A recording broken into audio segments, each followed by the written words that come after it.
Hi there, this is Datila with Rangers of Wrestling bringing you the Wrestling Time Potion. For tonight, I'll be reviewing Impact Wrestling.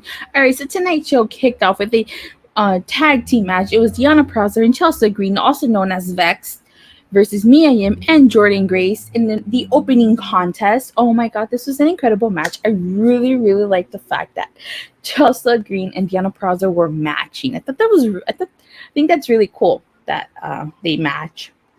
Obviously, they work really well together. They know each other very well. Um, One spot that I liked was when Jordyn Grace suplexed Vex. And then another spot that I liked was the double stunner to Vex by Mia Yim. Interesting thing that Deonna pins Mia Yim.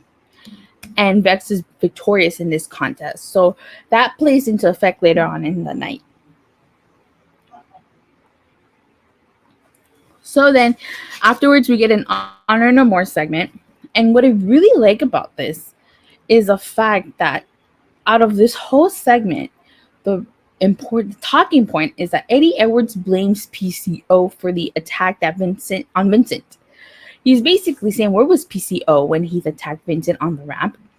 And he says that mistakes cannot and will not be tolerated and failure is not an option. And Maria follows it up by saying there cannot be failure, there cannot be any excuses, and there will be no honor. So again, the cracks are starting to show between Honor No More and PCO. It seems to me that it's very obvious Honor No More is going to turn on PCO. I think the question is, it's just a matter of time. I think it's just a matter of time, and I think the question is, when are they going to turn, and how are they going to turn on him? Because and if you guys seen PCO wrestle, like, he is so over. The crowd loves PCO, so it makes sense to that he would be a baby face. And the question becomes, what happens with Vincent? Vincent reanimated PCO for Honor No More. So Honor No More kicks out PCO. Does Vincent go too? I guess we have to wait and see. Then we get the X Division Championship match. It's Speedball and Mike Bailey versus Deonna. This match actually surprised me. Deonna could go, honestly, but Mike Bailey seemed like Mike Bailey was too fast for Deonna at first, because like he couldn't get any offense, and like Mike Bailey was dodging Deonna left and right using his agility. But then Deonna trapped Mike Bailey in the ring apron and distracted the ref, allowing Joe Dorian to attack Mike Bailey. One spot that I really liked was that twisting shooting star press that Mike Bailey did to Deonna. Now, there's other spot where Bailey, he tries to kick Deonna and he keeps missing, and then he stops, and then Deonna slowly rises, and then Bailey kicks him, which I thought was pretty cool. But yeah, so Mike Bailey ends up winning this after he hits the ultimo weapon to the spine to Deonna, and Eric Young's not going to be too happy with Deonna and Joe Dorian with this. Like, he is not. He's already not happy with them, and this is just gonna add to it. So then we get a Vex segment. Their first, I guess you could say, their first official segment as Vex. So Gail Kim interrupts them. They're trying to get Gail Kim to add Deonna Purrazzo to the Knockouts title match at Emergence. But then Gail Kim tells them that they're both number one contenders for the Knockouts tag titles at Emergence. And I am so happy about that. I like Vex. Just because I'm a huge fan of Deonna Purrazzo. You guys know that. If you watch my reviews, you know I'm a huge fan of Deonna. I know it seems too soon for them to go after the tag titles. Of course, I want them to win. But I think they might end up losing, because then you could tell a bigger story for them as we head towards Bound for Glory, and I think they'll win the tag titles at Bound for Glory. I would be shocked if they do win at Emergence. I don't think they are, but I would be happy if they do win. I wouldn't mind Vex winning. Again, just because I'm a huge Deonna Purrazzo fan. All right, so then we get a Vitamin by Design segment. And basically, Eric Young is still not happy with Joe Dorian and Deonna. He's basically telling them they have two options. They either have the sickness or they revile the sickness. And Deonna says they're going to revile the sickness. And then Eric Young tells them that if they truly revile the sickness like he did, they'll prove it by eliminating the sickness. So again, Deonna and Joe Dorian seem to be on a quest to prove themselves to Eric Young. And they haven't gotten there yet. They still keep failing at proving themselves. So I'm very curious to see if Violent by Design breaks up. If Eric Young dumps them, what's going to happen here? Because, like, if they fail to prove themselves, I'm sure Eric Young's going to get tired of them failing to prove themselves. Maybe he might just get rid of Diener and keep Jordyn. Who knows? Because Jordyn is still a monster. He may no longer be undefeated, but he's still a monster. Then we get Madison Rayne versus Masha Slamovich. This match was hilarious. Like, poor Madison Rayne was trying to dodge Masha Slamovich. She was like going like that, trying to like not trying to avoid her. Then Masha Slamovich ripped off her mask and she broke it. And she hit her with the snowplow, and it's pretty much over. And as she was pinning Madison Rayne, she stared at Giselle Shaw. And she gave Giselle Shaw a picture of herself, which means Giselle Shaw is next. And I cannot wait because Giselle Shaw has been avoiding her this entire time. So she can't avoid her any longer. Then we get a quick backstage segment with Brian Myers. This segment is so hilarious because freaking Brian Myers is hosting a seminar. Kind of reminded me of the Learning Tree days. And Bhupinder Kunhar shows up and accuses him of being scared and avoiding him. And Myers quickly turns it around and says that's not true. And like he tells Bhupinder Kunhar that a true champion never says no to a challenge. And he tells Guhar that Vincent was talking crap about him and eggs Guhar on to face Vincent. So let's see how much longer Brian Myers can keep avoiding Bhupinder Kunhar before he takes that title off from him. Then we get a quick Killer Kelly vignette. And we find out that she's going to come next week. So I'm very excited to see what Killer Kelly brings to the table into the Knockouts division. So then we get OGK versus Chris Bay and Ace Austin of the Bullet Club. This was a good match. The rivalry is obviously continuing between Honor No More and the Bullet Club.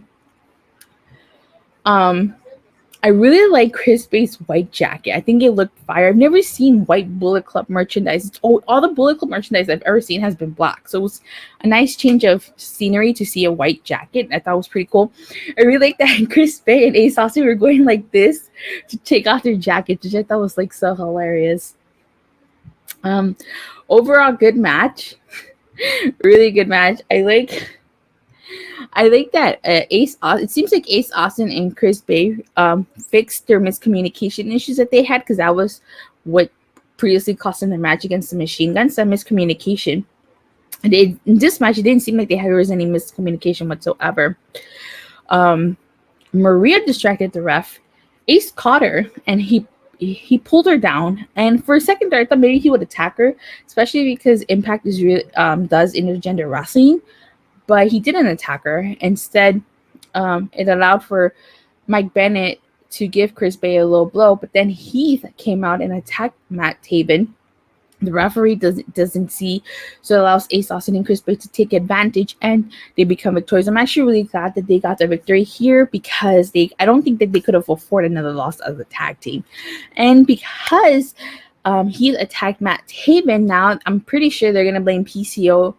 Eddie Edwards is probably going to question where PCO was when this happened. Why didn't he do anything to prevent Heath from attacking Taven? So another strike for PCO. I honestly feel sorry for PCO, but it's obvious that they're going to kick PCO out of Honor No More. It's just a matter of time. And then we get a Steve Maclin segment, who basically says he's not worried about Sami Callihan. He calls him the so-called master of mind games. He doesn't want to play mind games. And basically what ends up happening is that the lights go off. Sami Callihan comes out, attacks Steve Maclin, and Moose comes out, holds Sami Callihan. Maclin attacks him. Moose orders Steve Maclin to attack Sami Callihan with the trash can, but the lights go out before he can do so.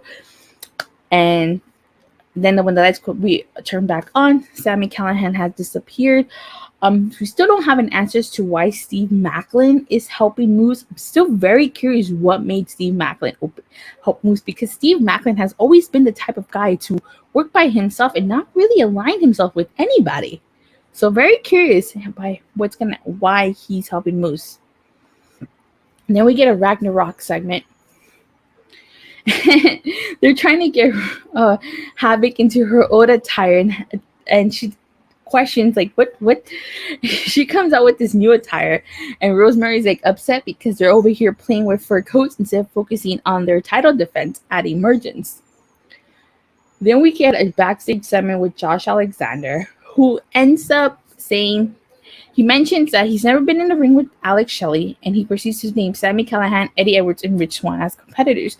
Very curious that he named Eddie Edwards, because I feel like that's Josh Alexander's next big feud, Eddie Edwards. Because if you guys recall, Eddie Edwards was upset over the fact that Josh Alexander was the one who got to bring the Impact title back home, where Eddie Edwards never got that chance. So that's his next, I think that's his next feud. So when that feud happens, it's going to be amazing. And I honestly think Eddie Edwards would take the belt off Josh Alexander. So in this segment, we basically find out we got Rich Swann versus Kushida next week, and Kushida's Impact debut. And also Rich Swann wants an opportunity to face Josh Alexander because he never got an opportunity to regain the Impact title. And the main event is Alex Shelley versus Chris Sabin. According to commentary, this is 7 times Chris Sabin and Alex Shelley have faced each other. Sabin's won 5 times, Shelley has won 1 time, and the other time was a draw. So this is the 8th time. And commentary also makes note of the fact that Shelley's never had a title match. This is his first #1 contender match. So obviously the stakes were high for Alex Shelley.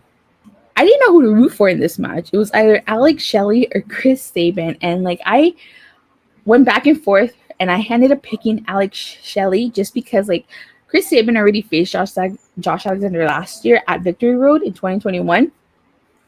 So I was kind of hoping now let Alex Shelley face. So, you could tell Chris Sabin and Alex Shelley know each other very, very well because Chris Sabin was able to counter almost all of Alex Shelley's moves. But Alex Shelley did target Chris Sabin's left leg. He put him in a Motor City Machine. The Motor City stretch, which Sabin got out of by putting his foot on the rope. The clothesline from hell to Alex Shelley, that wasn't enough to take him down. The slice spread to Chris Sabin, but Sabin kicked out. So they really knew each other. They knew each other. Alex Shelley targeted Chris Sabin's knee, and Chris Sabin targeted Alex Shelley's neck. But in the end, it took a shell shock to Sabin, even though he kicked out after that. And then the Motor City stretch for the second time for Chris Sabin to tap out. And Alex Shelley won by submission. And Chris Sabin lifted Shelley's hand. And Josh Alexander was just watching this match backstage. And then Violent by Design came out and attacked the Motor City Machine Guns. And here's the thing, Josh Alexander's watching, he sees this, and he goes running, but he doesn't come out. So I don't know if that was a botch on his end or a botch on Impact's end. But Kushida comes out, and he cleans house with Violent by Design, and he checks up on Sabin and on Shelley, and then it ends with all 3 men standing tall. So because that happened, that tells me we probably might get ourselves a tag team match. Player holla. We're probably going to get Kushida and the Motor City Machine Guns versus Violent by Design. Not next week, obviously, because it's going to be Swann versus Kushida. But I feel we might get that eventually. I hope we do. I would like to see that. But overall, solid show tonight. Honestly, top to bottom, there's not one thing I disliked about tonight's show. The pacing was good. Matches made sense and move stuff forward. So I have to give this show a Ty Dillinger, a perfect 10.